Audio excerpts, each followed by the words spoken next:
Now, today's news, of course, Julio Jones, the disgruntled Atlanta Falcons wide receiver, requesting a trade from the Falcons. He appeared on Undisputed today with Shannon Sharpe and said he wants out of Atlanta. Ian Rappaport of NFL Network then followed that up by saying that Jones has actually requested a trade formally from the Falcons before the draft. Now, why are the Falcons looking to move the disgruntled star?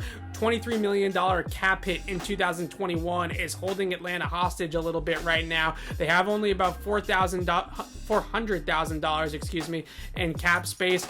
That isn't even enough to sign their 2021 draft class at the moment, so the Falcons need to make cap space happen fast somehow, and trading Jones after June 1st creates $15 million in cap space for Atlanta, gives them all the wiggle room they're going to need as they head through the 2021 season. He also might be sort of on the outside looking in of their window, of their thought process with their rebuild, and they did just draft Kyle Pitts as well, who is a very, very good tight end and number one pass catcher potentially of the future in Atlanta. Now, the Falcons also put out there via Ian Rappaport and Adam Schefter that they would like to trade Jones outside the NFC. So if you look at the salary cap ramifications, a $15.3 million charge for the team acquiring Jones in a trade. Then you factor in the AFC being the favorite over the NFC to land Jones, and all of a sudden the Patriots become one of the betting favorites on BetOnline to land the disgruntled wide receiver. Now, the Patriots, this would be the icing on the cake for Bill Belichick's offseason. He's got the two tight ends in the middle of the field.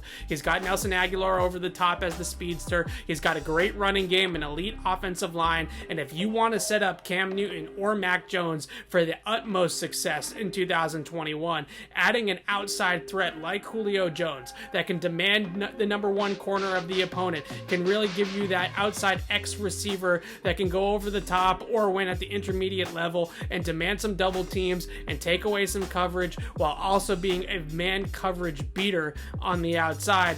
Doesn't get much better than Julio Jones. And an offense with Julio Jones, Hunter Henry, Jonnu Smith, Nelson Aguilar, Kendrick Bourne, and that offensive line and running game that we spoke of is as quarterback friendly as you can possibly get in today's NFL. So Julio Jones, the cherry on top, the final piece of the puzzle, whatever cliche you want to use for Bill Belichick, he would be it. That is all for your news feed today on Monday, May 24th.